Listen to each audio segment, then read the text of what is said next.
So welcome to the next lecture on the Rayleigh-Plateau instability. In the previous lecture, we left off at deriving the linearized stability equations. So let's quickly recap what we did.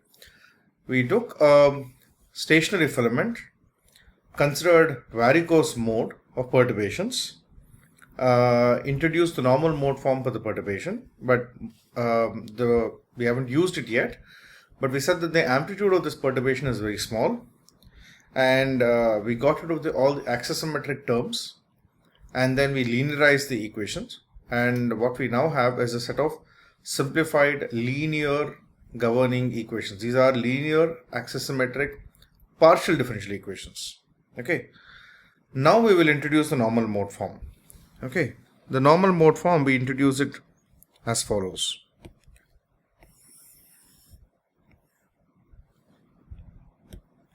Let's say we know if R, this is, remember R is spatially and temporally varying, not the base state. The base state is constant R naught plus e power I omega t plus I kz. Then if the undulations, if the radius of the filament is undulating in the following fashion, you should expect that the velocity field will also undulate in a similar fashion. And we'll see this physically as well when we obtain the velocity field inside the deformed filament. So we can say the radial velocity, which is now going to be a function of r, z and t, will be, there is no mean, so there is only perturbation. Okay, this is the amplitude of the radial velocity perturbation times e power omega t plus I kz. Similarly, uz of r, z and t will be we'll call it as w of r, I kz. And finally, p of r, z and t will be some p of r e power omega t plus I kz. So let's see how do these modes appear. Now we have to remember that u of r, w of r, p of r are in general complex functions. And this is important and also necessary. Why it's mathematically we'd expect it to be a complex function? Because the other term, which is an exponential term that we have, e power I kz, omega t plus I kz, that's a complex function. So you can actually, the u of r can be complex, but ultimately remember we are going to take the real part of this quantity. But we should also expect it to be a complex function because we have assumed that all the perturbations for ur, uz and p, they're just in this form exponential of omega t plus I kz. There is no phase information, right? We could either put in an explicit phase information, or we could just say that the complex part of ur, w of r and p of r will take care of the phase information. Why do I need to worry about the phase information? We will look at the velocity field inside this perturbation, and this will tell us about the phase relationships between these amplitudes u, w and p. To do this, what I'm going to now do is to take a filament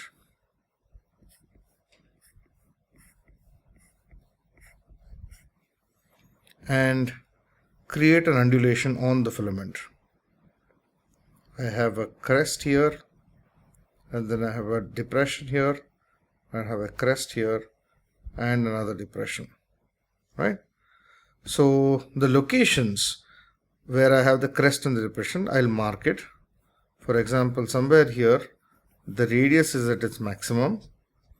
Somewhere here, the radius is its minimum. And again, the radius reaches its, and somewhere here again, the radius reaches its maximum. We also have some locations, intermediate locations in the middle, and this will become important in a minute. So when I go from this point to the second maxima, I have basically completed one wavelength, and we have a similar one on the other side. So I have a maximum here,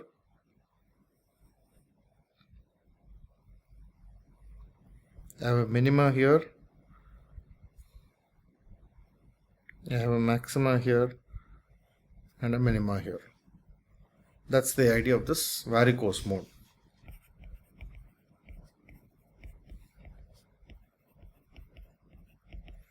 Now let's basically draw the shape of the velocity field inside this filament. Let's first look at the streamlines. Let's assume that this is a filament which is bulging out, right? This is at a state, the state at which I have drawn. This is, remember, it's changing in time. So this is at a state, this is bulging out. Okay. So this is in a, let's say in a varicose mode in a bulging state.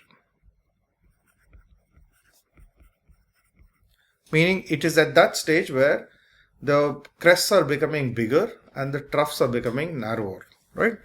If in such a situation, what you would expect is that you can actually only bulge out if fluid basically were to travel from the crests, from the troughs into the crests.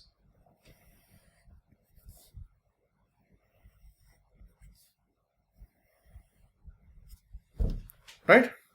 So this is the nature of the streamlines that you should expect in the flow inside the filament. The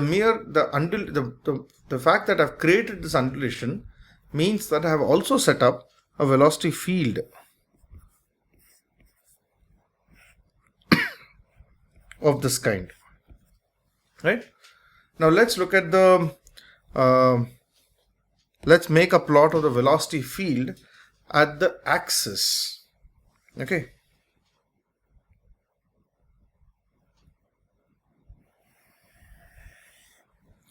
Let's look at the UZ. Okay. So if I look at the UZ here, the UZ has zero velocity and the maximum is over here. So the maximum is over here, meaning I'm referring to maybe I should refer to you the minimum is here because it's going upwards, okay, and here it's a maximum. So in other words, my velocity field for UZ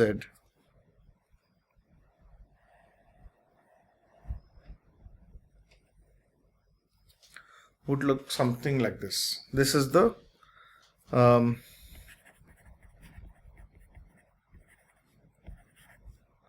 magnitude of UZ at r equal to 0 Z at this instant of time, right? So clearly what does it tell you? It tells you that UZ and r of z comma t are out of phase by lambda by 4, meaning by a factor of lambda by 4 wavelength, they are shifted, right? So where the radius is at its maximum, there the axial velocity is at the minimum. Okay, where the radius at its maximum, you should expect a radial velocity, right, and not the axial velocity. So this is a phase information that comes out, right? This is also true for UR and UZ. UR and UZ also are out of phase by lambda by 4 because UR and R are in phase. Okay. So This phase information we don't have to explicitly define. It will be taken care of by the functions u of r, w of r, and capital P of r. Let's now substitute these functions into the stability equations. Okay, substituting the normal mode form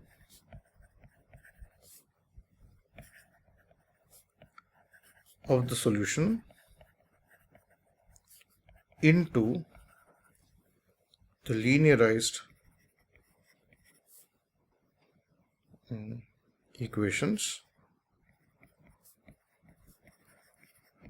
Let's look at the R equation, R momentum equation. Or okay, let's do the continuity equation.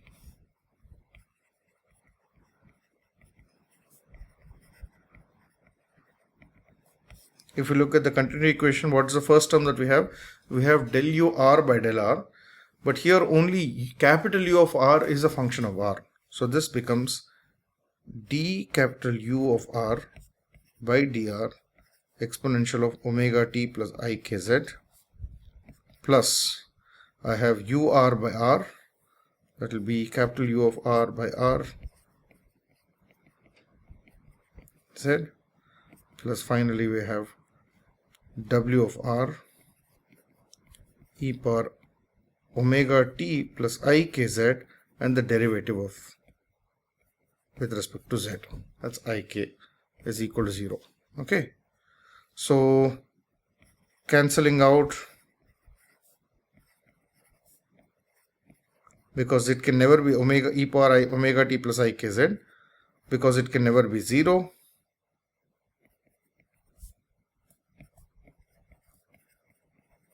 We have a simple equation, d by dr of capital U plus u by r plus ik of w is equal to 0.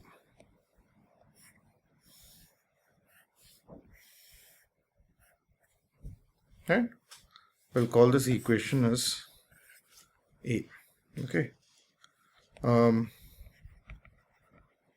momentum equation, if you were to do this, exactly the same analysis, you would get omega times capital U is equal to minus 1 by rho d capital P by dr. We'll call this equation B. And finally we have Z momentum equation,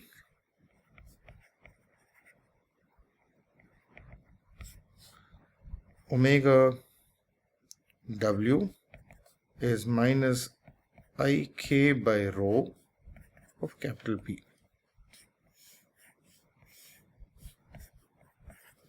This is equation C.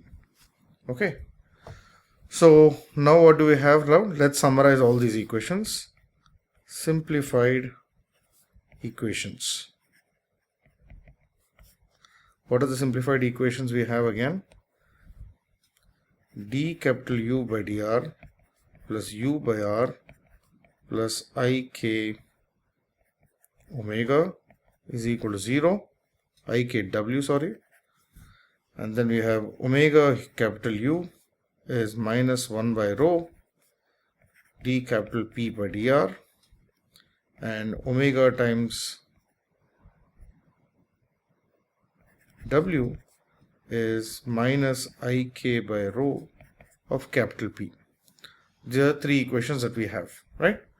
What kind of equations are these? These are coupled linear ODEs.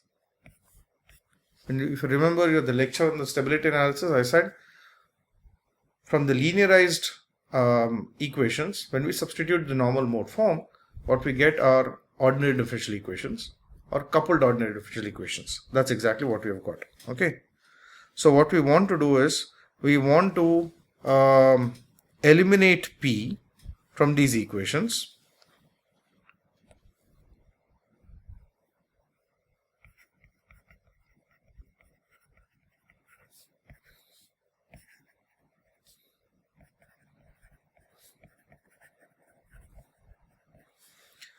I want to eliminate P from these equations. So that's how do we do this?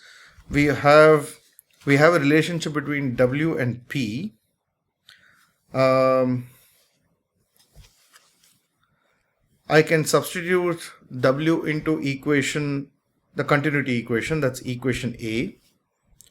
And then the equation A will not have W, it will only have U and P. I can take the derivative of equation A with respect to R, and then I'm going to get dP by dR on the last term, and the dP by dR can now be replaced using equation B. So I leave it to you to do the simple algebra, but if I eliminate equation P, eliminating pressure P from these equations, we get an equation of the form d square u by dr square. That's the equation that we get, d square u by dr square plus 1 by r d capital U by dr minus u by r square minus k square of capital U equal to 0. That's the equation that we get. Okay, so now what we can do is multiply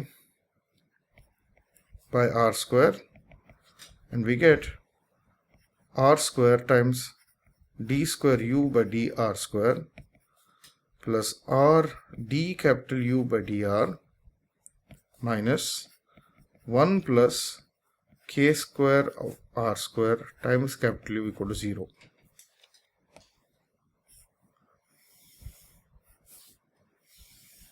There's an important result. We have now a single equation for the velocity. Once I know the velocity capital U of r, if I can solve this equation, then I basically know capital U. From knowing capital U, I can calculate dP by dr. And once I know the pressure, I can calculate W. So I know all the variables. Okay. Now, we will use a well-known result. So which is this, if you look at this equation is just the modified Bessel's equation. What's the modified Bessel's equation? I'm writing it in blue to differentiate it from the other equation. The modified Bessel's equation would be of this form: d square y by dx square plus x dy by dx minus x square plus n square of y is equal to 0. General solution of this equation is y of x is C1 in of x plus C2 kn of x. Okay, in and kn, they are called modified Bessel's functions of first and second kind respectively. In is called the modified Bessel's equation of the first kind, and kn is of the second kind. Right? Now let's look at, let me separate this discussion. This is just additional information. Now if I were to compare the modified Bessel's equation with our equation D that we have derived, then we can see that the equations are identical for when I make the following change. So in equation D, we get n can be thought of as 1. Okay, n can be thought of as 1. We can also make one more thing. We can replace the r with kr. You can make the substitution, or x you can think of as kx. x, you can think of it as kr. Okay, it will not make any change to the rest of the equation, the derivative terms. Okay, so the general solution would be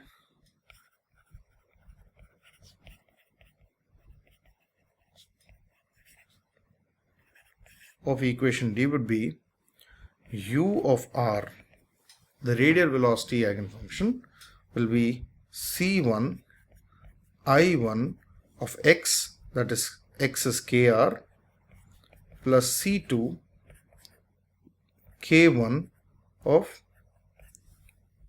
kr, right? And what is it that we have not used? We have used the mass balance, we have used the momentum equations, but we still haven't used the boundary conditions. So C1 and C2 will be obtained through those boundary conditions. C1 and C2 need to be obtained using the boundary conditions.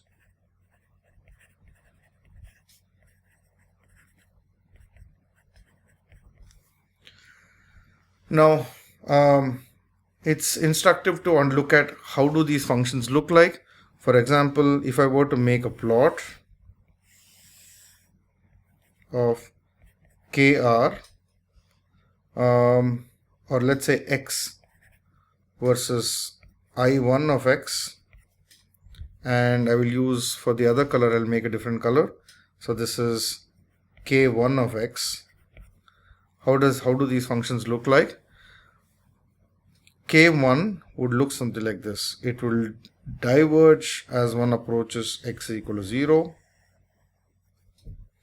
whereas I1 on the other hand starts off at 0 and goes like this. So this is I1 of x and this is k1 of x. This information is relevant for us because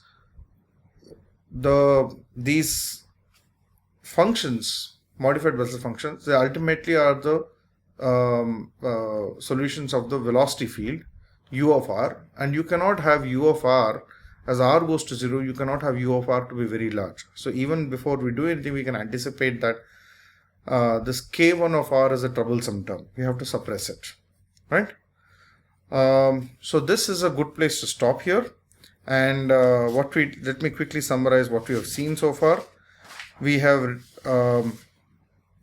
written down the governing equations, linearized governing equations, the simplified linearized equations. We substituted the normal mode form and we reduced it to a simple Bessel's equation, right? The modified Bessel's equation. I think it's important to highlight this general solution. Let's call this equation as E. Okay. So in the next lecture, what we will do is we will apply the boundary conditions and we will get the constants C1 and C2, and that will give us the dispersion relation. Thank you.